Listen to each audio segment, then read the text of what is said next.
우리 15번 봅시다. 15번. 자, 공개공지나 공개공간의 설치와 관련된 규정으로서 틀린 것은 전용주거지역에서 건축물은 공개공지를 설치할 의무가 없다. 전용주거. 환경 친화적으로 편리하게 이용할 수 있도록 긴 의자나 파고라 등 건축조례로 정하는 시설을 설치해야 됩니다. 3번은 공개공지나 공개공간 면적은 대지면적의 10% 이하에서 건축조례로 정한다. 최대가 10%를 넘을 수는 없어요. 대지면적의 10% 이하. 10% 이하. 이 경우 조경 면적과 매장문화재의 현지 보존 조치 면적을 그 면적으로 할 수 있습니다. 공개공지나 공개공간을 설치하는 경우 용적률과 건축을 높이지 않은 규정을 1.2배 이하에서 조례가 정하는 바에 따라 완화할 수 있다. 그래서 용적률과 보통 높이지 않을, 건폐로는 안 되고 특수 높이지 않은 일조권도 안 돼요. 두 가지 1.2배 이하에서 풀어줄 수 있다. 5번의 공개공지 등에는 연간 90일 내 기간 동안 건축조례로 정하는 바에 따라 주민들이 문화행사를 열거나 판촉할 수 있다. 주민들은 문화행사 판촉활동의 한도는 60일 내에서. 자, 16번. 건축의 대지가 둘 이상의 지역지구 후에 걸치는 경우에 조치에 대한 규정 중 잘못된 것은. 자, 건축물의 대지의 전부에 대해서, 건축물과 대지의 전부에 대해서 그 대지에 과반이 속하는 지역지구 구역 안에 건축물의 대지에 대한 규정을 적용한다. 이것이 건축법의 특징이에요. 건축법의 특징입니다. 반을 넘는 부분, 과반을 넘는 부분, 거기에 대한 규정을 건축과 대지에 전부 다 적용하겠다. 2번에 건축물이 고도주기에 걸치는 경우는 그 건축의 대지 전부에 대해서 고도주 간의 건축의 대지에 대한 규정을 적용한다라고 했는데,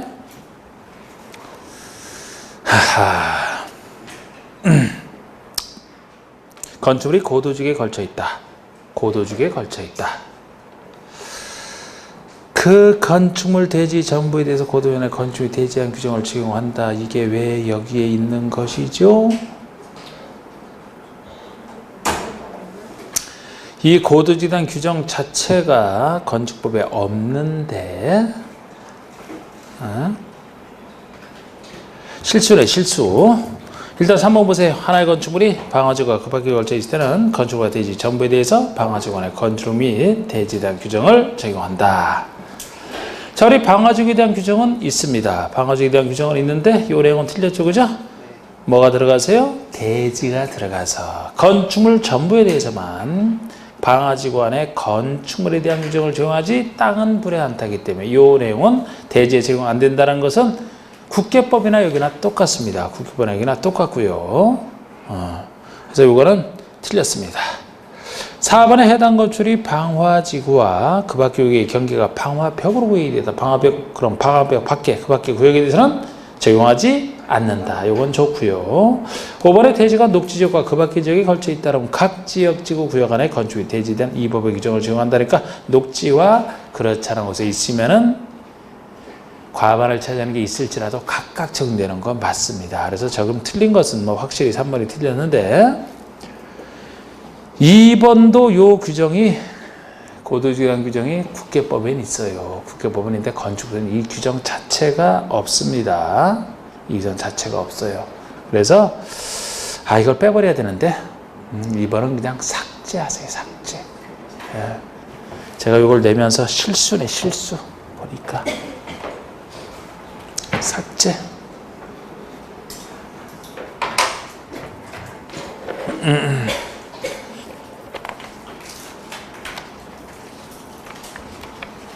자, 17번 보시면 17번. 건축법상 지역 및 지구의 건축물에 대한 설명으로 옳은 것은 지역지구에 대한 건축물의 설명으로 옳은 거 찾는 겁니다. 이건 기출문제예요. 하나의 건축물이 방화벽을 경계로 방화지구와 그 밖의 구역에 속하는 것으로 구역이 되어 있다면 건축물 전부에 대해서 방화지구 안에 건축물에 대한 건축법 규정을 적용한다. 전부에 대해서 적용하는 게 아니죠? 방화벽을 경계로 나눠져 있다 그러잖아. 그럴 때는 방화벽 바깥에는 적용하지 않는다. 건축물 전부가 아니고 그 방화벽으로 구역이 되어 있으니까 방화벽 밖의 부분은 적용하지 않는다 그래야 돼요. 밖의 부분에 대해서는. 이번에 대지가 둘 이상의 지역지구 구역에 걸치는 경우에 대지의 과반이 속하는 지역지구 구역 안에 건축이 대지에 대한 규정을 건축과 대지 전부에 적용한다. 맞고. 그냥 이게 정답이잖아. 그냥. 건축법의 특징이잖아요. 과반을 차지하는 부분이 있으면 과반에 대한 규정을 전체에 적용한다는 거. 3번에 대지가 녹지지역과 관리지역에 걸치면서 녹지지역 안에 건축물이 취락지역에 걸칠 때는 건축과 대지 전부에 대해서 취락지구에 대한 규정을 적용한다. 이럴 수가 없지. 자, 녹지와 대지가 녹지지역과 관리지역에 걸친대요. 그럼 원래 대지는 각각 적용이 되겠네, 그죠? 녹지와 그렇지 않은 곳이 각각 적용될 텐데, 그럼 이번엔 녹지지역 안에 건축물이 취락지역에 걸쳐 있다. 취락지역은 예외 아니죠? 취락지역은 예외 아니잖아. 그러니까 취락지역에 대해서는 그 취락지구가 있는 곳에 대해서만 적용하겠지. 전체에 대해서 적용할 일이 아니죠. 이게 예외는 여기서 글쎄 건축물이 걸칠 때 예외는 그거밖에 없다니까요. 방화지구. 방화지구에 걸쳐 있을 때만 방화지구에 대한 건축물에 대한 규정을 건축물 전부에 적용한다. 그 예외밖에 없잖아. 그러니까 예외 아닌 게 나왔으면 그냥 각각 적용한다 보시면 돼요. 취락지구에 대한 취락지구에 있는 부분에 대해서만 적용하겠죠. 뭐. 그 다음에 4번은 시장으로서는 도시관리를 위해서 필요하면 가로구역별 건축의 높이를 시군의 조례로 정할 수 있다.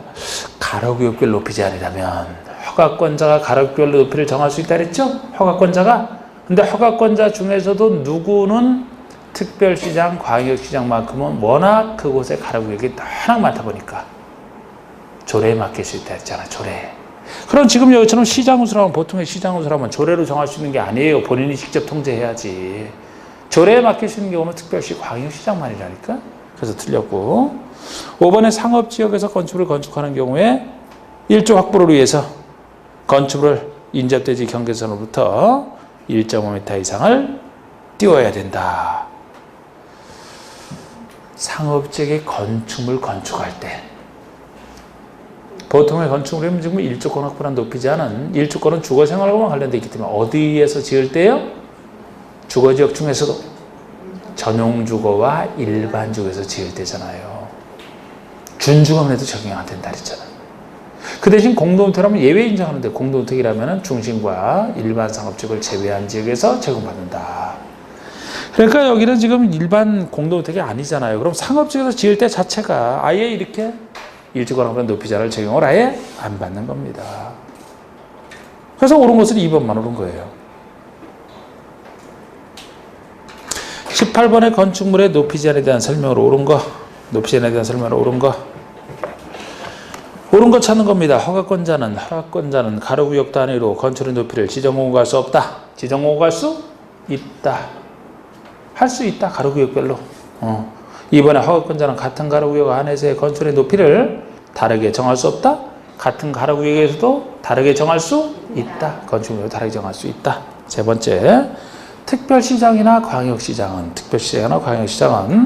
도시관리를 위해서 필요하더라도 가로구역 높이를 특별시나 광역시 조례로 정할 수는 없다. 조례로 정할 수 있다. 특별시, 광역시니까 조례에 맡길 수 있어요. 특별시, 광역시에서만 그래요. 4번의 지구단위계 구역 안에서의 대지 상호 간에 건축하는 경우로서 해당 대지가 너비 20m 이상의 도로에 접한 경우에는 일조권 확보란 높이 제한 규정을 적용하지 아니한다. 넓은 도로에 접하고 있으니까 사실상 침해할 일이 없다고 봐서 너비 20m 이상 도로. 5번의 건축물의 정북방의 인접 대지가 전용주거나 일반주택이 아닌 곳이어도 일조권 확보란 높이 제한 규정은 적용한다. 자, 우리 정북방의 인접 대지의 일조권을 보호하려고 지금 통제하는 게 일조권으로 높이 제한이거든요. 그런데 우리 보호를 받아야 될 정북방의 인접 대지가 전용주거나 일반주거지역이어야 그쪽을 보호할 가치가 있지. 전용이나 일반주거지역이 아닌 곳이라면 보호할 필요가 없죠. 보호할 필요가 없으니까 일조권 하면 높이 제한을 적용할 필요가 없는 거죠. 그럼 맞는 것 찾는 것이었죠? 4번만. 19번에 다음 중 일조된 확보량 건축의 높이 제한을 받는 대상이 아닌가? 대상이 아닌가? 일조권 확보 높이 제한. 항상 이거 하면 그 적용 범위. 일반 건축물은 전용과 일반 주소 지을 때만, 공동택이라면 중심과 일반 상업적은 아닌 곳이면 다 돼요. 그러면 우리 대상을 볼 때 이거 빨리 찾으려면 대상 중에서 공동택을 먼저 찾고 공동택이면 얘기가 적용되니까 그렇지 않은 것은 그렇지 않은 것대로. 자, 공동택 있나요? 어디가 있나요? 1번에 다세대, 3번에 연립밖에 없네? 그럼 다세대나 연립이면은 중심과 일반 상업적이 아닌 곳이면 다 적용받으니까 지금 적용받는 높이제한을 적용받는 대상이 아닌 것이니까 중심상업과 일반 상업이면 되겠네. 근데 없네요. 다 중심과 일반 상업이 아니네? 그럼 1, 3번은 다 적용을 받는 것이고 나머지는 공동주택이 아니니까 어디서 지을 때만 전용과 일반 주택 지을 때만 적용받는데 2번은 전용주거지역이네요? 그럼 적용을 받네. 4번은 준주거네요? 적용 안 받지. 다음은 단독이잖아. 일반 주거지역이라면 적용을 받네요. 그죠? 답은 4번이 되는 그러면. 다른 거 다 적용받고. 자, 20번의 다음은 건축법령상 1주택 확보에 대한 높이 제한에 대한 설명이다. 옳은 것은 전용주거와 일반 주거지가 안에서 건축하는 건축의 높이는 1주택 확보를 위하여 정북방의 인접 건축물의 경계선으로부터 일정 거리를 띄워야 된다. 전용과 일반 주거에서 있는 건축물 1주택 확보를 해서 어디에서부터 정북방향으로부터 띄워야 되는 건데 이게 원칙인데 요거는요 조금 더 자세히 물은 거예요. 정북방향의 인접 건축물 경계선으로부터 해서 드린 거예요. 건축물 경계선이고 정북방향의 인접 대지와의 경계선이지. 대지와의 경계선이지. 인접 대지와의 경계선으로부터 얼마 띄우는 겁니다. 그곳에 건축물이 있든 없든 상관없어요. 건축물로 띄우는 거 아니야. 그래서 나중에 들어서면 이제 보호를 받아야 되니까 인접 대지 경계선부터 띄우는 겁니다. 이번에 도시벌구역이나 정비구역 새로 개발하는 땅이죠. 도시벌구역이나 정비구역의 경우에 정남방의 인접대지 경계선으로부터 영위자는 높이로 할 수 있다. 이게 맞잖아요. 원래는 북쪽의 대지 경계선부터 얼마 띄워야 되는 것이지만 남쪽에서부터 띄울 수 있는 경우라면 크게 두 가지라고 했죠. 여기처럼 도시벌구역이든 정비구역이든 택지개발지역을 새로 개발하는 곳, 또 하나는 북쪽에 신경 안 써도 되는 경우. 정북방에 접하고 있는 대지가 건축을 건축할 수 있는 그런 대지가 아니다. 하천 등 아니면 정북방의 대지 소유와 합의를 했다라든지 둘 중에 하나. 자, 그래서 2번은 맞고요. 3번에 정북방으로 접하고 있는 대지 소유자와 합의한 경우라 하더라도 정북방의 높이 제한 규정을 적용해야 된다? 아, 그쪽은 합의했는데 뭐 그쪽을 적용합니까? 적용 안 하고 남쪽에서부터 띄울 수 있다. 이렇게 나가는 거죠. 4번에 2층 이하이거나 8m 이하인 건축물은 조례가 정하는 바에 따라 일주권 규정을 적용하지 아니할 수 있다. 일주권 규정을 적용하지 않을 수 있는 경우요. 2층 이하 8m 이하 숫자는 맞는 것 같은데 어디가 틀린 것 같나요? 모르겠어요? 찾아봐요. 에? 이거나잖아. 이거나가 틀렸지. 이거나가 로써 및 제가 작은 것은 둘 다 작아야 된다 그랬잖아요. 2층 이하로서 높이 8m 이하 A and B의 개념이라니까요. 근데 그 또는이 돼 있잖아요. 또는이 됐으면 둘 중에 하나만 된다 그러면 만약 2층까지인데 높이를 뭐 20m로 지으면 그때는 어떻게 할 것이냐 그랬잖아요. 또는이면 안 되지. 둘 다 같이 순수 2층 높이. 그래서 그게 틀렸고요. 5번에 공동주택은 중심상업지역을 제외한 모든 지역에서 건축 시 일주권 확보한 높이 제한 규정을 적용받는다. 중심을 제외한 모든 지역이 아니죠. 중심과 일반 상업지역도 제외해야지. 중심 상업을 제외한 모든 지역 하면 일반 상업에도 적용을 받는다는 얘기가 되잖아요. 중심과 일반 상업도 제외해야 됩니다. 자, 우리 강론 파트 나누 이제 그 용어에 대한 얘기죠. 용어에 대한 얘기입니다. 1번에. 이런 부분이 이제 나오면은 일반적인 거 외에는 좀 어렵게 낼 수 있는 게 1번 같은 문제예요. 건축물의 바닥 면적의 산정 방법에 대한 설명으로 틀린 거 아주 가끔 내지만 이거 어렵게 낼 때 이제 내는 거란 말이에요, 이게. 그렇다고 왜 가끔 나올 수 있다 예측하더라도 다 할 수는 없단 말이에요, 이거는. 너무 많아서. 자, 우리 바닥 면적 산정에서 제외되는 게 많거든요. 작년 문제입니다. 자, 잘 찍으셔야 돼요, 이거는. 1번의 벽, 기둥에 구획이 없는 건축물은 벽이나 기둥에 구획이 없대요. 그런 건축은 그 지붕 끝부분으로부터 수평거리 1m를 후퇴한 선으로 둘러싸인 수평 투영 면적으로 한다.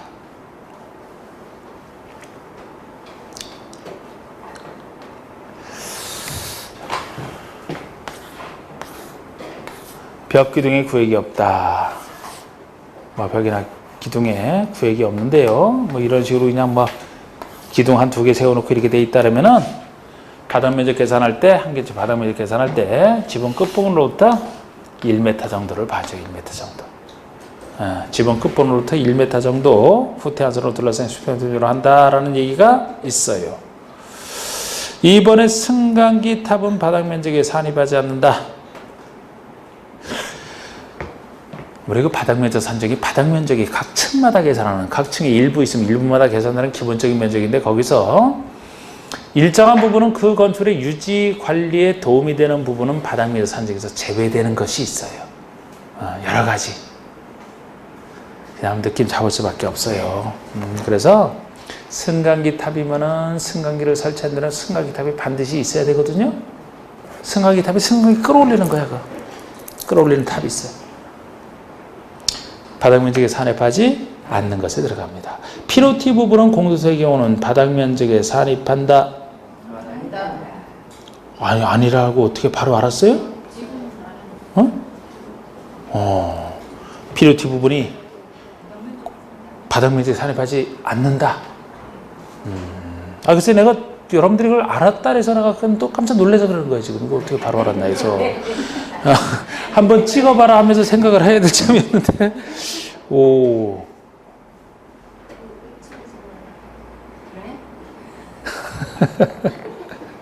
자, 4번의 공동대로서 지상층에 설치한 조경시설은 바닥 면적에 산입하지 않는다. 우리 지상층에 설치하는 그 조경시설 같은 경우, 산입하지 않는 거. 그 안에 많아요. 하여튼 제가 이게 세설에서도 산정기준에서 마번까지 적어놓고 바번 이하는 생략해버렸죠, 그냥? 엄청나게 많단 말이에요, 이게.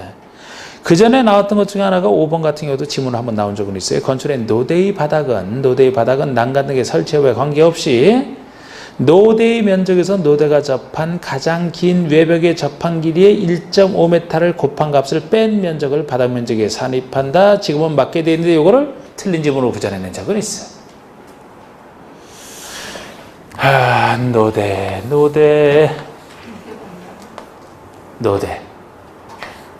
노대. 이게 건축물이고, 바깥에서 자, 노대. 참 피곤하구만, 이거. 생각하는 거. 상당히 피곤해. 입체적으로 그랬을 때. 노대, 가로, 세로, 이 면적이 다 들어가느냐? 일부만 들어간다. 전체 면적에서 가장 외벽에 접한 긴 길이가 여기죠, 그죠? 여기 곱하기 1.5를 뺀 부분만큼을 산입한다. 이런 얘기예요. 그렇게 봐도 잘 모르겠죠?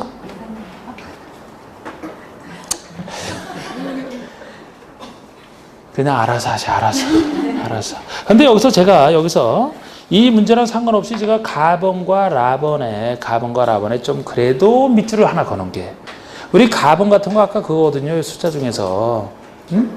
벽 기둥에 구획이 없는 건축물은 그 지붕 끝부분으로부터 수평거리 1m를 후퇴한 선으로 둘러싼 수평 투명적으로 계산한 특수한 거, 요거를 제가 밑줄 하나 거놨고, 그 피로티 부분, 아까 그 부분을 산입하지 않는다 하는 부분은 다번에 관련된 거예요. 다번에 관련된 거. 다번에 관련된 경우 이제 공동택에서 주차에 사용하여 일정한 경우 산입하지 않는다 그래서 그런 게 있는데요. 이거를 지금 여기서 아까 3번이 이거 틀린 것은 피로티 부분을 공동택의 경우 바닥 면적에 무조건 다 산입하는 것도 아니고, 다 산입 안 하는 것도 아니고, 그 중에서 일부 요건을 갖췄을 때만 산입하지 않는다, 그 얘기예요. 그러니까 3번은 틀린 건데, 라번 있죠, 라번에 요 다락 같은 경우 이 숫자는 그 전에 계산 문제 할 때 한 번 역시 나온 게 있어요. 이게 거의 자주 안 나온단 말이에요. 자주 안 나오는데 그나마 작년 문제까지 포함해서 봤을 때도 5번 정도가 다시 나온 것에 불과하고, 그동안. 그래야 두 번째죠. 라번도 한 번에 계산 문제가 나오겠죠. 라번 한번 보세요. 승강기 탑, 계단탑, 장식탑. 승강기 탑이든 계단탑이든, 계단할 때는 그 옥상 올라가는 계단탑이 있습니다. 장식탑이든 다락인데, 우리 다락만큼은 괄호 속에 다락의 층고가, 다락의 층 높이가 1.5m, 경사진 형태의 집은 경우는 1.8m 이하인 것만 해당한다. 요것만, 요런 것들은 뭐 별게 다 나오잖아요, 거기. 요런 것과 건축 외부나 내부에서 굴뚝이든 더스트 슈트, 뭐 먼지 빠져나가는 그 슈트 있어요. 설비 덕트. 이런 거, 기름 탱크, 물 탱크, 정화조, 이런 거 바닥 면적에 산입하지 않습니다. 이거는 그 건물의 운용에 필요한 것이라고 봐서. 요거는 이제 전기실 이런 거 다 산입을 안 해요. 그런데 다락이라면 여러분, 다락이라면 글쎄 다락방 있죠, 다락방? 응?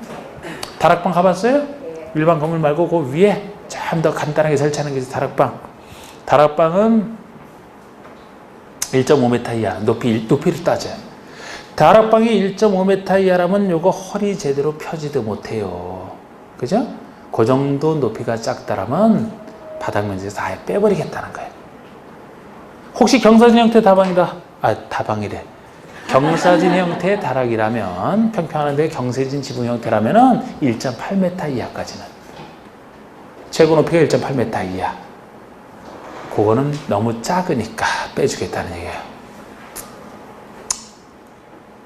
역시 1.8m라면 저 같은 경우는 제일 높은 곳에 있는 다락에 가더라도 허리를 다 못 펴.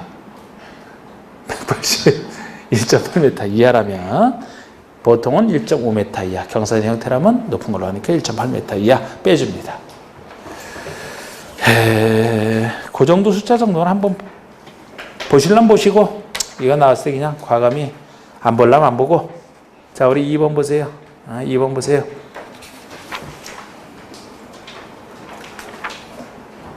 건축의 층수 및 높이 산정에 대한 설명이다. 틀린 것은 1번 대지면적이란 연면적 비율이죠.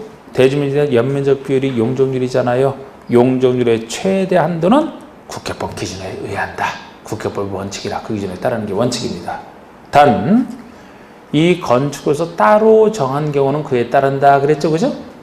건폐의 용적률이 2번 승강기타 계단탑 막루 등의 옥상 부분은 그 수평 면적 합계가 해당 건물의 건축 면적의 8분의 1 이하인 것은 층수 산정에서 제외한다. 작은 층, 옥상층, 옥상 부분 면적이 건축 면적의 8분의 1 이하 빼준다, 제외한다.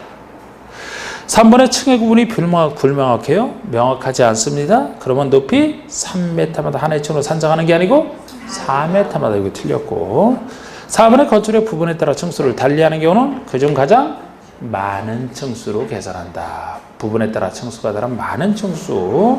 층고는 바닥구조의 윗면으로부터 위층, 바닥구조의 윗면까지 높이가 한 개 층의 층고가 되고요. 이런 것들은 뭐 자주 나왔던, 특히 그 연면적 산정할 때 그런 게 많이 나왔죠. 층수 계산이랑 거기랑 관련된 형식이 3번, 4번 이런 형식이에요. 이런 건 이제 기출문제로 나왔던 건데 이거를 살짝 변형시킨 거지 그냥. 3번의 건축법령상 다음과 같은 조건의 조건의 건축의 용적률은 얼마냐? 용적률을 구한다라면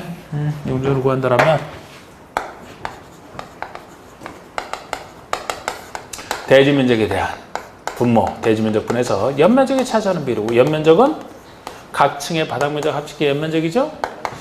그런데 용적률을 산정에 쓰이는 연면적에서는 제외되는 거 아셔야 되죠? 여기서 제외되는 거, 지하층 무조건 다 빼버려. 지하층 다 빼버리고, 또 지상층 중에서는 부설 주차장 빼버립니다. 주차장, 그리고 피난안전구역과 대피공간 면적 빼줘요. 근데 피난안전구역이 고층 건축물이고 대피공간도 11층 이상 경사지붕 아래에 설치하는 것이라 이런 식으로 지문 낼 때는 그런 걸 낼 수가 없었던 거야. 그런 걸 낼 수가 없었어요. 그 두 개만 들었습니다. 자, 우리 대지면적이 얼마입니까? 800. 대지면적 800분에 이제 연면적을 구해야 돼요. 우리 연면적이라면은 지하 1층이 있네요. 요거는 넣으면 안 되겠네. 지하층이니까. 그리고 디귿번이 지상 1층인데 부설 용도인 주차장으로서 사용한대요. 그러면 요것도 빼줘야 돼. 이거 넣으면 안 돼. 그리고 2, 3, 4, 5층 4개층만 있는데 4개층이 있는데 다 업무시설이에요. 뺄 거 없네 그러면? 업무시설은 다 나와야죠. 그런데 각 층마다 바닥 면적이 400이라고 돼 있죠. 그러면은 연면적은 얼마입니까? 각 층 바닥 면적 합계니까 4 곱하기 4 1600. 이거죠 그러면. 2네요. 곱하기 해주니까 200%. 곱하기 100 해주니까 200%. 답은 1번이 되네. 자, 우리 4번 문제도 봅시다. 이것도 기출문제 형태로 나왔던 건데, 살짝 수정한 거예요. 살짝 수정한 거예요. 다음의 그림은, 왜냐하면 이런 것들도 그 수정을 안 하고 이렇게 내면은 기출문제를 또 그 전에 풀어봤던 사람은 똑같은 문제가 하면서 또 정답을 그냥 외우고 막 맞춰. 네, 그런 걸 봤어요. 그래서 수정. 다음의 그림은 지상 3층과 다락의 구조를 갖추고 있는 다세대적인 건축물이다. 이 3층은 주거 전용 공간이며 지붕이 경사진 형태의 다락의 높이는 2m이다. 2m이다. 대지 면적이 220제곱미터이고 용적률 건폐료 한도가 각각 300%, 60%라고 할 때 증축 가능한 최대 면적은 얼마나? 이런 식의 문제 형태입니다. 그전엔 다락을 빼는 걸로 이렇게 계산 나왔었는데 이걸 바꾼 거예요. 여러분, 최대 증축이 가능하다. 최대 증축 가능한 면적은 얼마냐? 우리 증축이라는 개념이 기존 건축을 있는 상태에서 늘려짓는 게 증축이라고 했죠? 늘려짓는 것이니까 앞으로 증축을 얼마나 할 수 있냐 그러면은 원래 확보할 수 있는 최대 연면적에서 기존 건축의 연면적을 빼야 그 차이만큼 앞으로 더 지을 수 있죠? 원래 확보할 수 있는 최대 연면적에서 기존 것을 빼야 확보할 수 있는 증축이 나오잖아. 그럼 원래 확보할 수 있는 최대 연면적에서 기존 건물의 연면적을 빼줘야 이게 증축 면적이 된다는 것을 생각할 수가 있죠. 그러면 최대 연면적은 얼마냐? 요거는 대지 면적 곱하기 용적률이니까 대지 면적이 얼마예요? 220. 용적률은요? 용적률은 300%. 그럼 220 곱하기 3. 220 곱하기 3. 660이 되죠? 원래 확보성 연면적은 최대 면적이 620이에요. 그럼 여기서 기존 연면적 있는 걸 빼주면 증축 가능한 면적이 나오네요. 그럼 기존 연면적 한번 계산을 해볼까요, 여러분? 지상 1층에서 빼줄 거 있나요? 주차장으로 되어 있는 거 빼줘야지. 이거 계산하면 안 돼. 그 옆에 주민공동세는 넣을까요, 뺄까요? 이것도 빼요? 왜?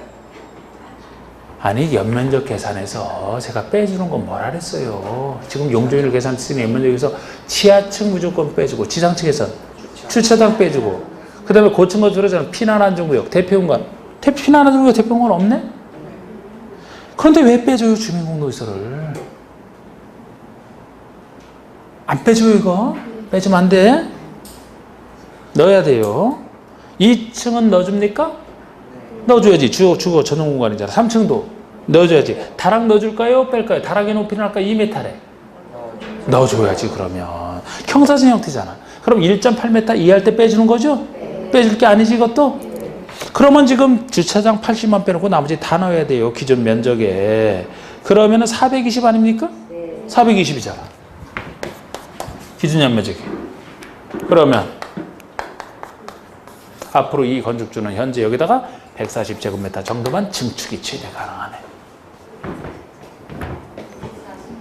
예?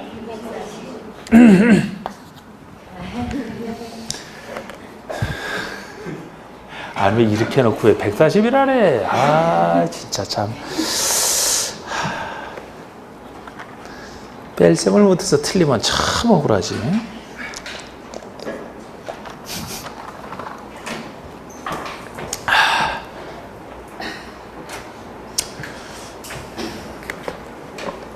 5번에 이게 여러분 작년에 나왔던 거예요. 건축상 구조안전 확인 건축물 중에서 건축자가 착공식 모집 구조안전 확인 서류를 제출해야 되는 그런 건축물이 아닌 거. 자, 우리 구조안전 확인 서류를 꼭 착공식에 제출해야 되는 것은 층수가 몇 층 이상이요? 2층 이상. 목구조라면 3층 이상. 연면적으로는 200 이상. 층수도 2층, 연면적도 200. 2잖아요. 새로 바뀐 부분이. 2층 이상, 200 이상. 근데 목구조라면 500 이상. 500 이상. 그리고 단독주택, 공동주택은 다 들어가고. 면적이 상관없죠. 그러니까 1번의 단독주택은 해야 돼요. 5번의 다세대 주택이네. 일단 주택은 다 해야 됩니다. 그리고 처마 높이가 10m예요. 원래 처음 하면 9m 이상만 해야 되거든요. 그런데 이게 10m죠. 기둥과 기둥 사이 거리가 10m요. 기둥과 기둥 사이 거리가 경관거리가 10m 이상이면 딱 들어가는데 10m 이상 딱 들어갑니다. 그런데 결국은 그런 것도 있지만 그 전부터 있던 거 있지만 4번의 연면적이 330제곱미터인 2층의 목구조 건축물이에요. 여러분 목구조 건축물이면 층수가 3층 이상이 되든지 또는 연면적으로 따지면 500 이상이 돼야 돼. 둘 중에 하나만 돼도 되는데 면적도 330이니까 500 이상이 아니죠? 층수도 2층짜리니까 3층 이상 해당되는 게 아니죠? 그러니까 이건 해야 될 필요가 없죠. 그래서 이것이 바로 바뀐 규정으로 된 거예요. 바뀐 규정으로. 다른 높이, 차원 높이 9m 이상, 높이, 건축의 높이 13m 이상, 기둥과 기둥 사이 경관거리 10m 이상 그런 거는 그냥 들러리즘으로 나온 것이고 굳이 한다면 그렇게 딱 보시면 돼요. 1, 2번. 요것도 표준 설계도사 지었다라든지 축사작물재배사 이런 거 나와도 아니지 빠지는데 그런 걸 물은 것도 아니고. 그리고 제가 요거는 요렇게만 문제를 한번 내봤습니다만 기출 문제를 그대로 소개해놨습니다만 요것이 지진에 견디는 능력, 내진 능력을 공개될 대상과도 같다 그랬죠?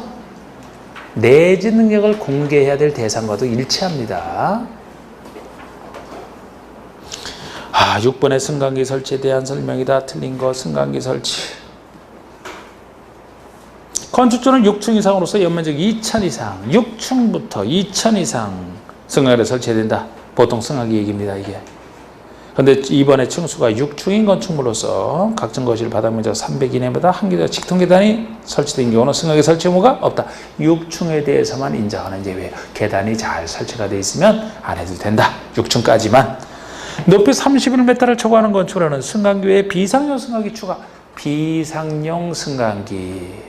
화재 진압하는 사람들만 이용하는 비상용으로 쓰는 요거는 31m 초과시. 3일절에 비상 걸렸다. 31m 초과시. 4번에 21층 이상의 건축물에는 건축물에 설치하는 승용 승강기 한 대 이상을 피난용 승강기로 설치하라. 작년에 새로 등장한 피난용 승강기. 피난할 사람들이 사용하는 승강기. 대상이 뭐라 그랬어요? 고층 건축물. 고층 건축이니까 21층 이상이 아니지. 고층 건축물. 고층이면 최소 30층 이상이 되는 거죠? 30층이나 120m 이상이 되는 거 아닙니까? 고층에 피난 승강기. 그래서 바뀐 게 갖고 틀리게 낸 거예요. 5번에 2대 이상의 비상 승강기를 설치하는 경우 화재 시 소화에 지장이 없도록 일정한 간격을 두고 설치하라. 띄워야 된다. 2 이상이면. 자, 7번의 건축물에 가구 세대 간 소음 방지를 위한 경계벽을 설치되는 경우가 아닌가? 이게 한 번 딱 나왔던 거예요, 역시 이거. 지금 소음 방지를 위한 경계벽을 설치된다면 이 소음을 방지할 필요가 있는 그런 건축물이 되겠죠? 그런 것이 아닌 거. 이것도 평상시 준비하는 게 아니란 말이에요, 이렇게. 나왔다라면 그냥 찍어야지, 이것도. 한 번 딱 나왔던 거예요. 근데 상식적으로 한번 찍더라도, 최선을 다해보고서 틀려도 틀려야 되잖아, 그죠? 자, 숙박시설의 객실 간에 소음 필요해요? 소음 방지 필요해요? 네. 안 그러면 참 어떻게 자 옆에서 떠든대. 공동의 기숙사의 침실 간에 그래야 잠을 잘 자지. 소음이 방지가 돼야. 자, 판매 중에 상점 간에 조용하면은 참 장사 안 되는 곳이라 나와 그냥 시끌시끌 해야지. 조용할 필요가 없어요. 학교 안에 교실 간에 조용해야지 공부를 하죠. 병실 간에 조용해야지 휴식을 취하지. 3번. 자, 08번 봅시다. 자, 우리 국장이 정하여 고시하는 건축물, 건축설비, 대지에 대한 범죄 예방 기준에 따라 건축에 되는 건축에 해당하지 않는 것. 범죄 예방 기준에 따라 건축에 해당하지 않는 것. 이거 작년에 처음 나온 거예요, 작년에. 역시 작년에 처음이야. 그 전에도 한 번 나온 적 없고, 범죄 예방 기준은 작년에 나오고 나서 바뀌었다는 거죠. 나오고 나서 바뀐 거라고. 근데 제가 요구할 때는 범죄 예방 기준이라면 그래도 많은 사람들이 좀 있는 곳. 잠자는 거 관련해서는 역시 주택이랑 관련해서는 많은 사람들이 사는 그런 주택을 생각하시면 돼요. 그런데 굳이 이 범죄 예방 기준에서 많은 사람들이 사는 것과 관련해서 굳이 차이점을 따진다면 우리 허가권자가 간이자를 지정이 되는 것이랑 비교해 보시면 거기서는 아파트 1, 2, 5세대가 다가구에 다중까지 들어갔는데 여긴 최소 다중은 없어요. 다가구 이상이고 고시원 같은 다중생활시설 다 들어가고 오피스텔 이런 것도 다 들어갑니다만 그죠? 다중은 없더라고 여기가. 자 1번의 교육연구소를 중 학교. 자 우리 학교 같은데 많은 사람 학교 범죄 예방 기준 해야 될 것 같아? 안 해야 될 것 같아? 거기 또 저 학교에 또 애들과 어린이들 사고 생길까봐 일종 근세 중에 일용품을 판매하는 소매점 해야 될까요? 소매점 같은 거 곳에 으슥한 곳에 이렇게 사람들 인적도 없는 곳에 잘 안 보이는 곳에 설치해야 될까? 그러면 그 복면 쓰고 들어오는 사람들 좋겠네. 많은 사람들 움직이는 건데 이종 중에 다중생활 있어요.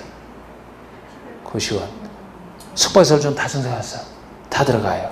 세대가 300세대인 아파트. 이게 지금 해설 보세요. 출제 당시에는 공동주택 세대수가 500세대, 아파트 300세대라고 500세대 이상인 아파트가 그 대상으로 정답이 5가 작년에는 5가 됐어요.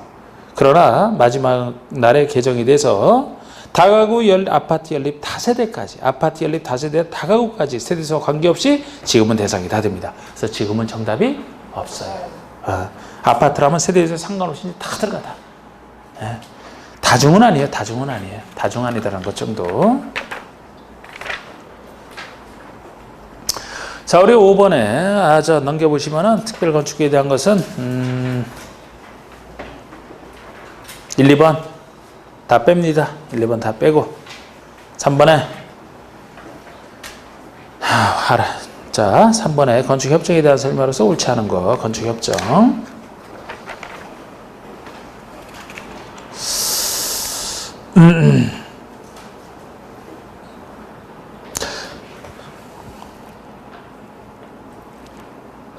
하여튼 특별건축구역이 참 이게 그 전에 개정 안 됐을 때 처음 했을 때 한 번 나오고 나서는 그 다음에 그 구역 지정이 있어서 참 의미 있는 개정이 이루어졌는데도 계속 안 나오고 있어요.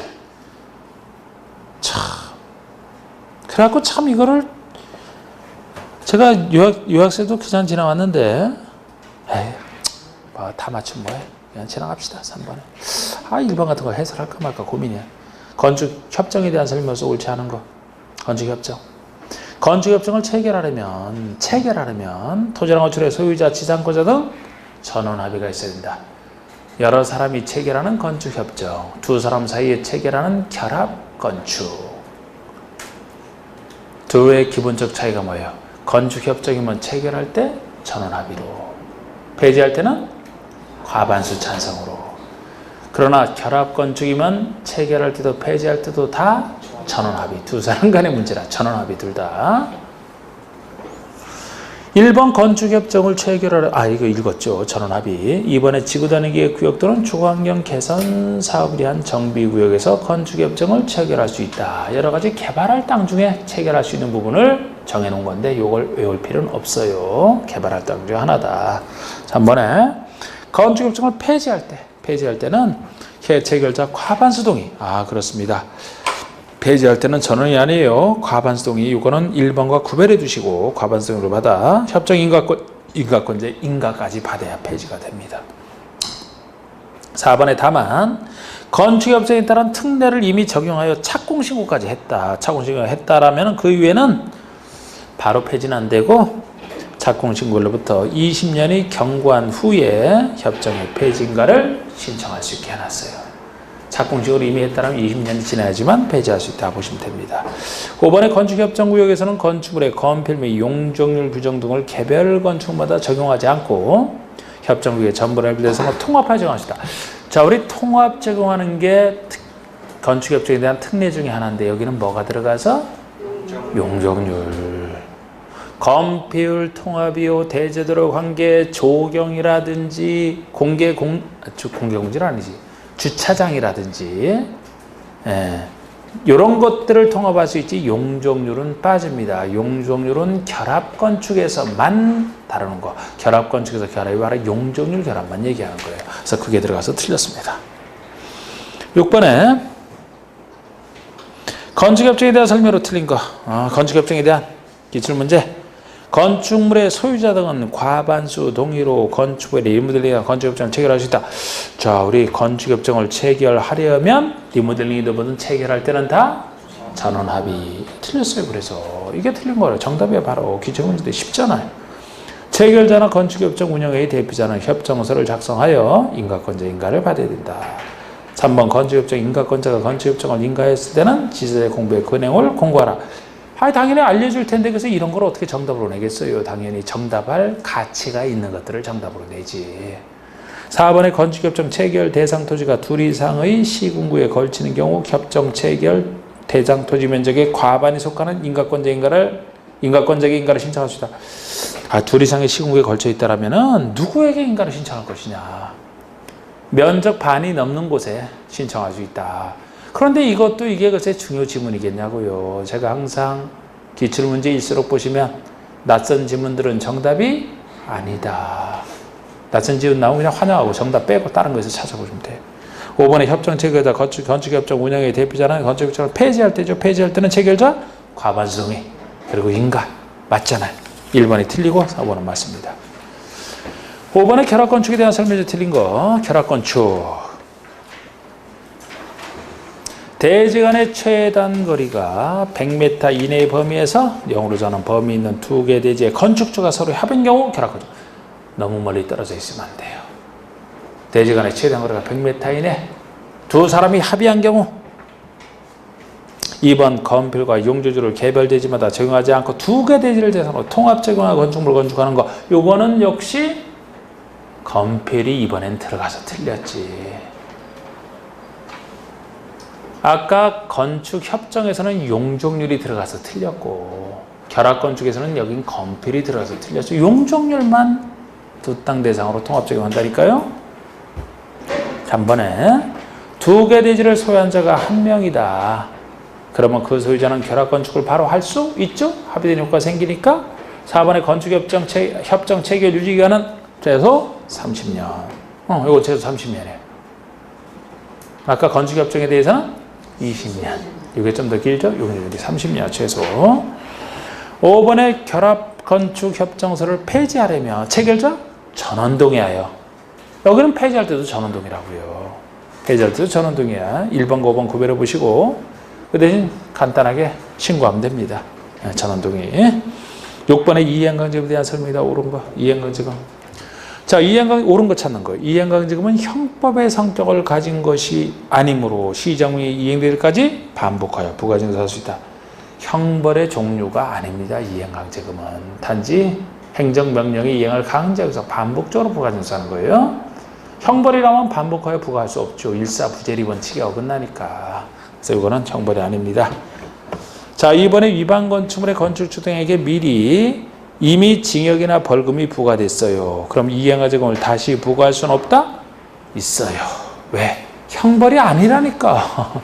같은 형벌이라야 두 번 처벌이 되지. 그래서 안 되지만 형벌이 아니기 때문에 그쪽에 형벌 부과와 상관없이 부과하는 겁니다. 근데 이런 내용들도 중개실험에서 막 이런 거 배우시지 않나요? 이행강제금에서? 이런 내용들? 그쪽에서 좀 더 상세히 하니까. 처음 들어봐요? 지금 저한테? 처음 들어봐요? 들어봤죠? 근데 왜 대답을 안 하고 있어요, 그렇게? 형벌 아니라니까. 이행강제금 성격은 똑같아요. 중개실무나 여기나 성격은 똑같아요. 3번의 허가권자가 최초의 시정 명령이 있은 날을 기준으로 하여 1년에 1회씩 명령이 이행될 때까지 반복하여 부과해서 이거 틀렸죠? 1년에 2번까지 가능해요. 1년에 2번까지 가능해요.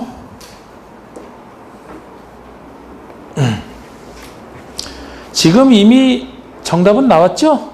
1번이 정답이고 2번 틀렸고 3번도 지금 틀린 거고 1년에 2번까지 가능하기 때문에 4번의 기존호출이라 하더라도 공익상 유예한 경우에는 허가권자가 철거 등을 명한 후 이행하지 않을 때 부과할 수 있다. 이행강제금은 위반 건축에 대한 조치 중에 하나예요. 위반 건축에 대해서 기존 건축물은 법을 위반한 사람이 아니기 때문에 여기는 이행강제금 부과 못해요. 그냥 정당한 보상만 해줄 뿐이에요. 5번의 허가권자는 시정명령을 받은 자가 명령을 이행하는 경우에는 명령 이행했어요? 그럼 새로운 이행강제금 부과는 즉시 중지해야 되죠? 그러나 이미 징수한 것은, 이미 부과한 것은 감면할 수 있다가 아니고 징수해야 된다. 이것도 그쪽에서 나오는 얘기죠. 중개실무에서도. 이러면 뭐 중간에 감면할 수 있다라면 안 내고 버티겠네 다. 7번에 건축법상 이행강제금을 산정하기 위하여 위반 내용에 따라 곱하는 비율을 높은 순서대로 나열한 것은 이게 작년 기출문제입니다.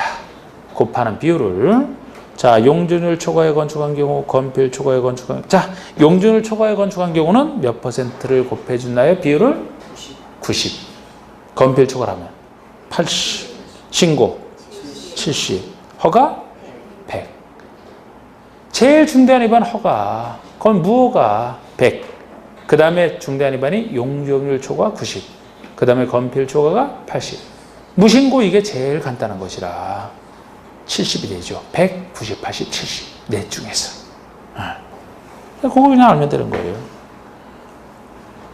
8번의 건축법상 빈집정비에 대한 설명이다. 옳지 않은 거 빈집정비 빈집이란 시장 등이 거주 사용 여부를 확인한 때로부터 3년 이상 아무도 거주하지 아니하거나 사용하지 아니하는 주택이나 건축물로서 일정적으로 갖춘 것을 말한다. 3년 너무 길어요. 1년짜리 1년 동안 사용 안 할 때. 2번 시장허수구청장은 빈집 소유자에게 철거 등 필요한 처를 명할 수 있다. 이 경우 빈집 소유자는 특별한 사유가 없으면 60일 내 조치를 이행해야 돼요. 하여튼 빈집에서는 기간도 1년 이상이고 좀 빨리빨리 처리하려고 하고 있거든요. 그래서 그 소유자가 이제 60일 내 조치를 이행하라. 이때까지 안 하면 이제 행정실이 직접 철거하는 거. 3번이죠. 시장허수구청장은 그 빈집 소유자가 특별한 사유 없이 철거 명령에 따르지 아니하면 직권으로 그 빈집을 철거할 수 있다. 직권으로 철거할 수 있고. 4번 빈집 소유자의 소재지를 알 수 없다. 그러면 철거 명령과 불이행 시 직권으로 철거한다는 내용을 일간시험에 1회상 공부하고 한 번에서만 공부해도 돼요. 가능하면은 빨리빨리 처리하겠다는 그냥 여러 번 공부해서 사실상 찾는 것도 원하지 않아요. 그냥 1회 이상만 싹 공부한 다음에 공부한 때부터 역시 60일이 지난 날까지 빈집 소유자가 빈집을 철거 안 하면 직권으로 철거할 수 있다. 신문에 공고 딱 되는데 공고일부터 60일 내에 사람 안 나타나는 게 아니고 60일 내에 철거가 자체가 안 된다라면 바로 철거할 수 있게 하는 거예요. 빨리빨리 진행하는 거지 이게. 그리고 철거를 할 때 정당한 보상비, 감정평가액을 요거 감정평가액을 말한다. 요거를 그러니까 여기서는 빈집의 개념이 1번이랑 5번 이 정도로 좀 잘 보셔야 돼요. 원래 정당한 보상은 다른 선 시가란 말이에요. 시가. 그런데 빈집에서 정당한 보상은 시가가 형성될 수가 없다니까 여기는 빈집은. 네? 그래서 감정가액으로 한다는 걸 주의하셔야 됩니다. 거기다 더하면 60일짜리 나오는 거 글쎄 충분해요 그러면. 자 9번의 건축분쟁 전문위원회에 대한 설명이 좀 옳은 것은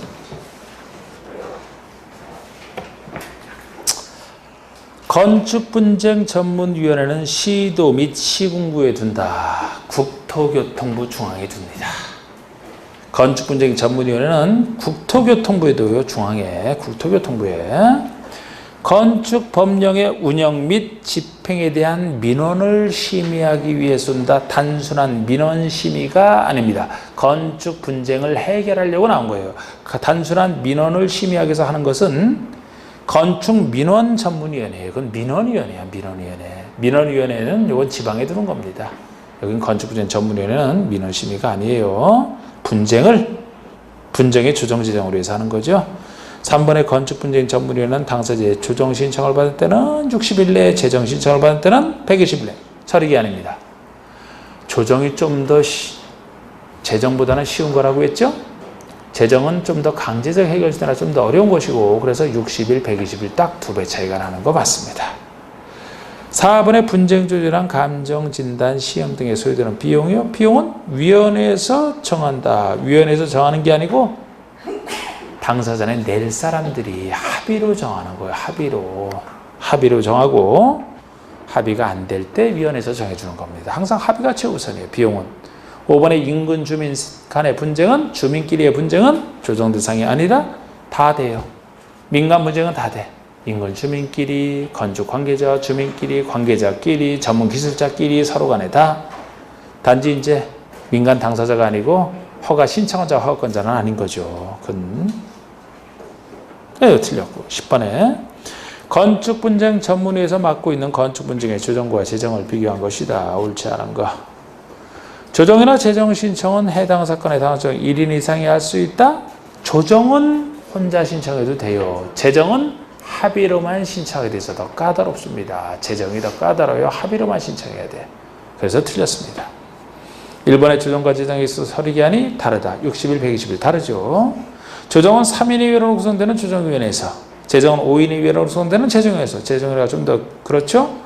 4번의 당사자가 조정안을 제시받은 때부터 15일 내에 조정안을 수락하고 조정서의 기명 날인할 때 당사자 간의 조정서와 같은 내용의 합의가 성립되는 서로 본다. 그래서 조정은 조정안에 대해서 두 당사 중에 어느 한 사람도 반대하면 안 돼. 두 사람이 다 수락한 걸 전제로 해서 기명 날인했을 때 효과가 생긴다는 겁니다. 그래서 당사자 좀 더 자율적으로 다 수락을 했을 때 전제로 해서 5번은 재정위원회가 재정을 행한 경우에 재정문서 정보리 당사자에게 송된 때로부터 60일 내에 소송이 제기되지 않거나 그 소송이 처리된 때는 이렇게 수락은 필요 없어요. 재정문서 정분이 정달된 때로부터 60일 내 소송 제기 등 없이 지나갔다. 그러면 효과 생기는 겁니다. 소송 제기 없이 시간만 지나가면. 자, 11번이 바로 최근에 나왔던 문제인데 건축법령상 건축 등과 관련된 분쟁으로서 건축분쟁 전문위원회 조정 및 재정의 대상이 되지 않는 것. 서로 간에 다 된다 그랬잖아요. 그죠? 그런데 여기서는 답이 뭐가 되냐면은 4번이 되는 게 건축 허가권자와 건축허가 신청자 간의 분쟁. 자, 허가 신청했는데 건축허가권자가 허가를 안 내준다. 행정청과 신청한 자의 분쟁이라면 이게 뭐 부당하게 뭐 허가를 거부한다 그러면 행정심판이나 행정소송을 통해서 하는 것이지 분쟁조정위원회의 소관이 아니라고. 이거는 민간 당사자끼리의 분쟁을 행정청에 설치한 위원회에서 해결해 주겠다는 겁니다. 민간인과 행정사의 그 일이 아니에요. 네. 그래서 답이 이제 4번이 되는 거 다른 건 다 되죠. 자, 우리 넘겨보세요. 주택법에서 용어에 대한 거 좀 해야죠. 주택법에 한 주택에 대한 설명 좀 옳은 거. 단독주택의 종류에는 단독, 다중, 다가구, 공간이 있다. 뭘 빼요? 공간 빼요. 이번에 공동주택의 종류에는 아파트, 연립, 다세대, 기숙사가 있다? 기숙사 빼주세요. 3번에 토지주택공사가 건설하는 주택은 모두 국민주택에 속한다? 모두가 아니겠죠, 그죠? 토지주택공사가 건설하는 것 중에서 국민주택 규모 이하인 것이 국민주택. 만약에 국민주택 규모를 넘어선다라면 민영이 되니까 이런 표현은 틀린 거죠. 4번에 국민주택 규모는 그럼 얼마냐? 수도권에 위치한 읍면지역에서는 1호 1세대 100제곱미터 이하를 말한다? 85 이하가 되겠지. 85 이하가. 수도권이잖아. 수도권에. 원칙은 85 이하. 근데 예외 100 이하까지 따지는 것은 수도권을 제외한, 수도권이 아닌, 그 중에서도 도시지역이 아닌 읍면을 얘기합니다. 근데 여기는 벌써 수도권이니까 그냥 85 이하 원칙대로 가는 거예요. 아니면 뒤를 고치려면 85 이하로 바꿔놓으시는지. 다중생활설은 준주택에 해당한다. 준주택이 뭐예요? 오노타기. 오노타기. 그러니까 다중생활 맞어요. 준주택 맞습니다. 자, 우리 2번에 국민주택 등에 대한 설명으로 옳은 것은 작년 기출문제네. 민영주택이라도 국민주택 규모 이하로 건축되는 경우 국민주택에 해당한다. 어때요? 민영주택이라도 국민주택 규모에 해당되면 국민주택이에요. 말 자체가 말도 안 되게 만든 거야. 아니, 민영주택이 국민주택이 아닌 나머지를 민영이잖아요. 그럼 민영은 국민주택이 아닌 걸 전제로 하는데 민영인데 왜 국민주택에 해당을 합니까? 어떤 얘기를 해도 말이 틀리는 거지.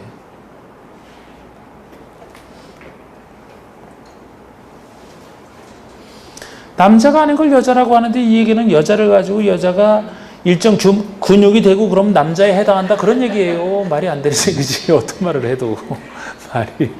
아유, 참 하여튼 내는 사람들이 이렇게 웃기낸다니까. 이번에 한국토지주택공사가 수도권에 건설한 전용면적 1세대당 80제곱미터인 구체적인 80짜리네요. 이렇게 구체적으로 요새 물어요. 80제곱미터인 아파트는 국민주택에 해당한다. 한대요.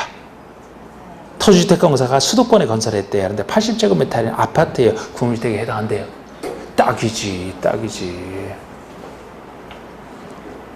토지주택공사가 건설한 거 공공이죠? 그럼 국민주택 규모를 체험되겠네? 수도권이니까 항상 85 이하가 되잖아요. 80이니까 85 이하에 속하네. 딱 국민주택이지 그러면. 이렇게 공공이 지었든 아니면 공공이 안 지었더라도 국가지재 재정이나 주택도시용으로 지원받아 지었던 것 중에서 80 국민주택 규모 이하가 국민주택이니까요. 이게 정답이고 3번에. 근데 정답이지만 자꾸 보시면 참 쉽게 찾을 수 있다니까. 이런 건 틀려주면 안 되지. 하여튼 맞출 건 정확히 맞추면 되는 거예요. 3번에 지자체의 재정으로부터 자금을 지원받아 건설하는 주택이 국민주택에 해당하려면 자금의 50% 이상을 지자체로부터 지원받아. 이게 아니고 이게 국민주택으로 되려면 규모가 국민주택 규모를 채워야 되는 것이. 그죠? 몇 프로 이상 자금 지원받는 거 필요 없어요, 이거. 그런 얘기가 없는 얘기고, 그냥 국민주택 규모에 해당되면 재정을 지원받았으니까 국민주택이 되는 겁니다. 4번의 다세대주택의 경우에 전용면적은 이거 4번, 5번 얘기가 규칙에 나오는 전용면적 계산할 때 쓰는 거예요. 이미 정답은 2번에서 간단하게 나온 것이고 역시 4번, 5번 규칙 얘기로서 정답 아닌 얘기로 나온 거예요. 그런데 이거를 나는 전용면적 계산하는 걸 정확히 알고 싶다. 그러면 보세요. 정답은 이미 2번이고 작년 같은 문제에서 2번 풀고서 딱 보지 않고 다른 거로 지나가야 되는 거예요. 뭐 해설은 제가 적어놨으니까.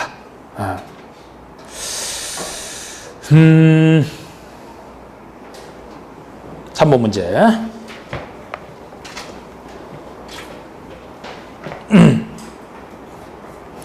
주택보상 세대급 운영 공동주택의 건설 기준에 대한 설명으로서 옳은 거. 자, 우리 세대급 운영 공동주택은 두 가지로 꼭 나눠보셔야 된다 그랬죠? 새로 건설하는 건설 형태. 지금 이거 공동주택의 건설 기준은 건설할 때 기준 아닙니까? 새로 건설할 때 이거랑 기존에 있는 주택을 공동주택 관리법에 따라 허가 등을 얻어서 짓는 두 가지로 나눠봐야 되잖아. 그거는 이미 있는 것은 이제 변형할 때 얘기거든요. 지금은 건설 기준이에요. 건설 기준. 건설할 때 건설형을 얘기합니다. 그러면 공동주택의 주택 내부 공간의 일부를 세대별로 구분하여 생활이 가능한 구조로 하되 그 구분된 공간 일부에 대해서 구분소를 할 수 있는 주택이다. 구분소를 할 수 없어요. 구분소를 할 수 없습니다. 나중에 통합해야 되기 때문에 일부를 구분소를 할 수 없는 게 특징이에요. 구분된 각각의 공간마다 욕실, 부엌의 현관도 별도로. 기존 곳에서 관리형으로 지을 때는 뭐 현관 대신에 구분 출입문이 들어가지만 단순히 구분 출입문이 들어가지만 별거 그런 것도 바꾸긴 뭐해요. 3번에 세대 구분형 공동주택은 단지 공동주택 전체 호수의 2분의 1 넘지 않아야 된다? 3분의 1 넘지 않아야 되죠? 세대 수의 3분의 1. 4번에 구분된 세대 간의 연결문이나 경량구조의 경계벽 등을 설치할 필요는 없다. 경량구조의 경계벽을 설치해야 된다. 5번에 주택건설 기준 등을 적용하는 경우 세대 구분형 공동주택의 세대 수는 그 구분된 공간마다 하나의 세대로 산정한다. 그 구분된 공간마다 하나의 세대로 산정하는 게 아니고 그 구분된 공간에 관계없이 하나의 세대로 산정하지. 구분된 공간마다 하나의 세대라면 세수로 구분되어 있으면 세 세대 그 얘기가 되잖아요. 공간마다가 아니고 공간에 관계없이 그래야지. 그래서 맞는 것은 뭐 2번만 맞고. 자, 4번 문제 보시죠. 4번 문제. 주택법상 기존 공동주택을 공동주택 관리법에 따른 행위허가를 받아 세대 구분형 공도로 설치하는 경우 새로 이제 건설하는 게 아니고 기존에 있는 것을 새로 설치할 때 얘기해요. 이 설치할 때 갖춰질 요건으로 옳지 아니한 것은 구분된 공간의 세대수는 기존 세대를 포함하여 3세대 이하가 아니고 2세대 이하야. 기존으로 포함하여 겨우 하나 정도만 더 설치할 뿐이에요. 2세대 이하. 세대별로 구분된 각각의 공간보다 별도의 욕실부엌과 구분 출입문을 설치하라. 맞고요. 3번의 세대구명 공동의 세대수가 전체 세대수의 10분의 1과 해당 동의 전체 세대수의 3분의 1을 가까이 넘지 않아야 된다. 그래서 새로 건설할 때보다 확실히 좁게 인정을 합니다. 새로 건설한 건 세대수 규정에서 전체의 3분의 1이 한데 여기는 전체 세대수의 10분의 1 이하 10%를 넘기지 못해요. 그러면서 동별로는 3분의 1이 합니다. 단지 전체에서는 10분의 1이 하고 동별로는 3분의 1이야. 이건 맞게 내놨죠. 4번에 위 3의 경우 시장군수구청장이 부대시설 규모 등 단지 안의 여건을 고려하여 인정하는 경우에는 세대 기준을 넘을 수 있는 예외는 전체. 예외는 전제합니다. 5번에 구조, 화재, 소방, 피난 안전 등 관계법령에서 하는 안전기준을 충족하라. 당연한 얘기고. 5번 문제 볼까요? 5번 문제. 도시형 생활주택에 대한 설명으로 옳지 않은 것은 도시형 생활주택 300세대 미만 자투리 땅 활용 300세대 미만 그리고 국민주택 규모에 해당 생활 도시지기 건설 도시형 공통된 요건 3가지. 아파트를 도시형 생활도로 건축하려면 전용면적 85 이하까지 가능하다. 아파트가 도시형 생활수로 되는 형태는 유일하게 원룸형 주택 하나만 있잖아요. 아파트는 원룸형으로만 가능하다. 그러면 원룸형은 50 이하잖아. 50 이하. 원룸형은 50 이하잖아. 그래서 85 이하가 아니고 50 이하입니다. 아파트. 3번의 단지형 연립, 단지형 다세대 주택은 일정 경우의 주택으로 쓰는 층수를 5층까지 건축할 수 있다. 그래요. 원래는 4층이야지만 단지형으로 짓게 되면 한 개 층 더서 둘 다 5층까지 지을 수는 있습니다. 4번에 하나의 건축을 하는 도시형 생활주택과 그 밖의 주택을 일반 주택을 함께 건축할 수 없으며 단지형 연립, 단지형 다세대와 원룸형도 함께 지을 수 없다가 원칙인데 5번에 다만 원룸형과 전용면적 85를 초과하는 큰 주택 한 세대까지는 일종의 주인세대처럼 함께 지을 수 있고 특히 토지 용도를 높여야 되는 준주거나 상업지역에서는 원룸형과 일반 주택을 함께 지을 수 있어요. 세대수에 관계없이. 6번 원룸형 주택의 요건에 대한 설명으로 틀린 거 원룸형 주택 따로 원룸형 주택만 물어보는 겁니다. 세대별로 독립된 주거가 가능하도록 욕실 부엌을 설치해야 된다. 전면적이 20제곱미터인 경우 욕실과 보일러실을 제외한 부분을 하나의 공간으로 구성해야 된다. 맞죠? 원래는 이렇게 하나의 공간을 구성하는 거예요. 그런데 30 이상일 땐 두 공간으로 가능하다. 그러니까 20제곱미터면 30 이상이 아니죠? 그러니까 하나의 공간으로만 구성해야 된다가 맞고 그 아래 전면적이 40제곱미터라면 욕실과 보일러실 제한 부분을 두 개 공간으로 구성할 수 있다? 딱 맞아요. 30 이상이니까 2번, 3번 다 맞습니다. 4번의 세대별 전용면적이 60제곱미터인 경우 원룸형 주택에 해당한다. 이게 틀렸죠? 50 이하여야지만 원룸형은 되죠? 그래서 이게 틀렸고 각 세대는 지하층에 설치해서는 안 된다. 그렇습니다. 넘겨보시고 7번의 주택법령상 에너지 절약형, 친환경, 건강, 친화형, 장수명 주택에 대한 설명으로 틀린 것은 일반 사업체가 사업 승인을 받아 공동주택을 건설하는 경우 사업 승인 대상 에너지 절약형 친환경 주택으로 건설해야 된다. 이게 에너지 절약형 친환경이 사업 승인 대상이면 져야 됩니다. 건강하고 쾌적한 실내 환경 조성으로서 실내 공기 오염물질 최소화할 수 있도록 건설된 주택을 건강 친환경 주택이라 한다. 그렇고요. 3번의 사업체가 300세대 이상의 공동주택을 건설하는 경우에는 친환경 건축자재 사용 등 건강 친환경 주택으로 건설해야 된다. 500, 1000 이렇게 나가잖아. 500, 1000. 500세대 이상일 때예요. 4번의 장수명 주택이란 구조적으로 오랫동안 유지 관리할 수 있는 내구성을 갖추고 입사 필요에 따라 내부조를 쉽게 변경할 수 있는 가변성과 수리 용이성이 우수한 이게 장수명 주택의 개념입니다. 5번의 사업체가 1000세대 이상의 주택을 공급하고자 할 때는 장수명 주택의 최저 등급인 일반 등급 이상의 등급을 인정받아야 된다. 최소한의 장수명 1000세대 이상. 3번만 틀렸네요. 주택조합에 관련된 설명으로 옳지 않은 것은 자, 주택조합의 종류로는 지역, 직장, 리모델링. 대구광역시와 경상북도에 거주하는 주민이 주택을 마련하기 위해서 지역조합을 설립할 수 있다. 있죠? 경북 안에 되고 있으니까. 세종과 충청북도에 거주하는 주민이 주택을 마련하기 위해서 지역조합을 설립할 수 있다? 안 돼요. 충남이랑 가능해. 충남 안에 대전, 세종이 있기 때문에. 충북은 충북 사람끼리만 가능합니다. 안 돼요. 4번의 직장조합은 같은 지역의 근로자가 주택을 마련하기 위해서 딱이고, 5번의 리모델링 조합은 공동주택 소유자가 주택을 리모델링하기 위해서 설립한다. 단독주택 소유자는 설립할 수 없다. 혼자 하면 되니까 정확합니다.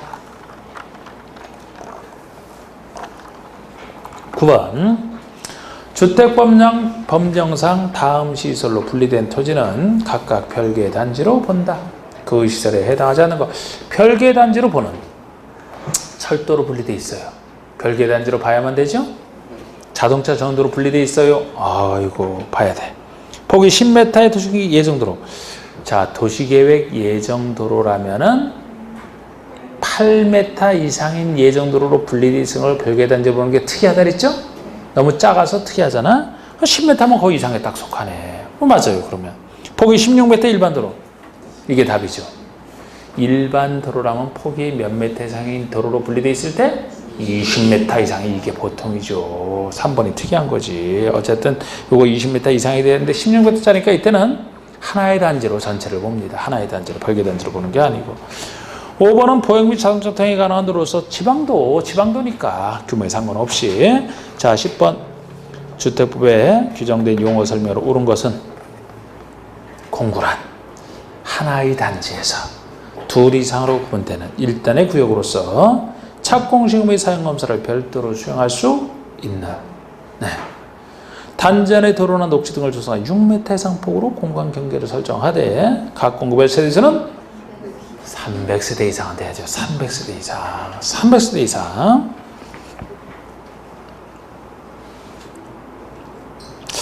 3번의 복리시설이란 주택에 딸린, 벌써 틀렸네. 네? 주택에 딸린 하면 부대시설이 나와야지. 부대시설.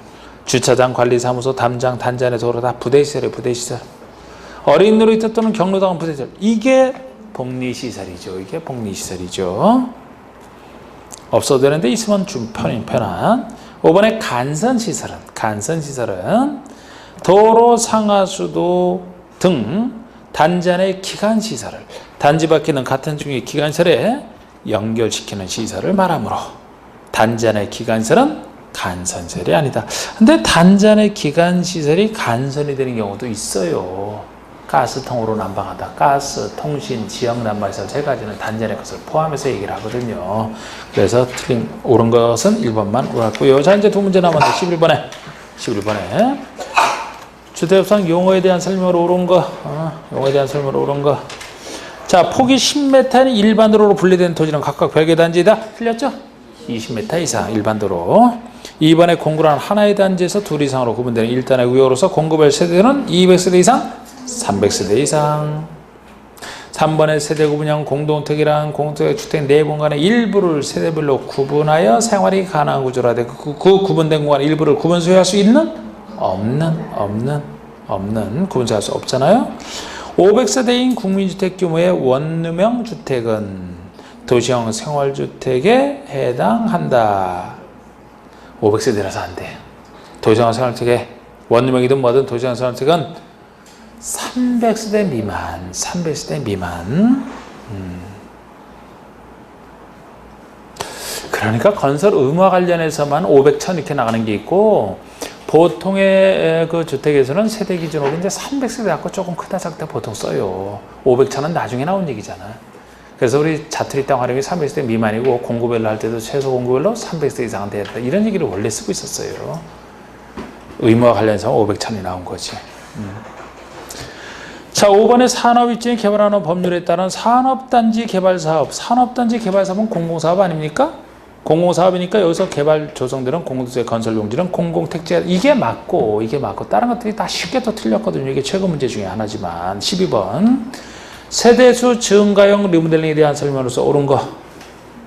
사용검사일 또는 사용승인으로부터 10년이 경과된 공동택이면 세대수 증가형 리모델링을 할 수 있다.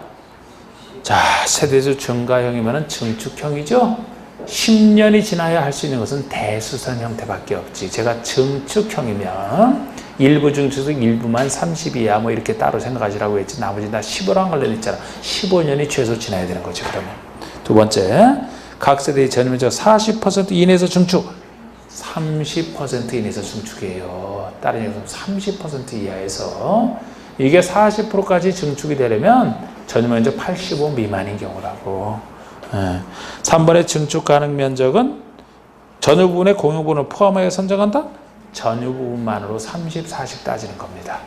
공용 부분은 별도로 증축할 때 쓰는 것이지 전유 부분만 갖고서 30, 40 따지는 거예요. 4번의 기존 세수의 30% 이내 세수를 증가하는 증축행위가 가능하다.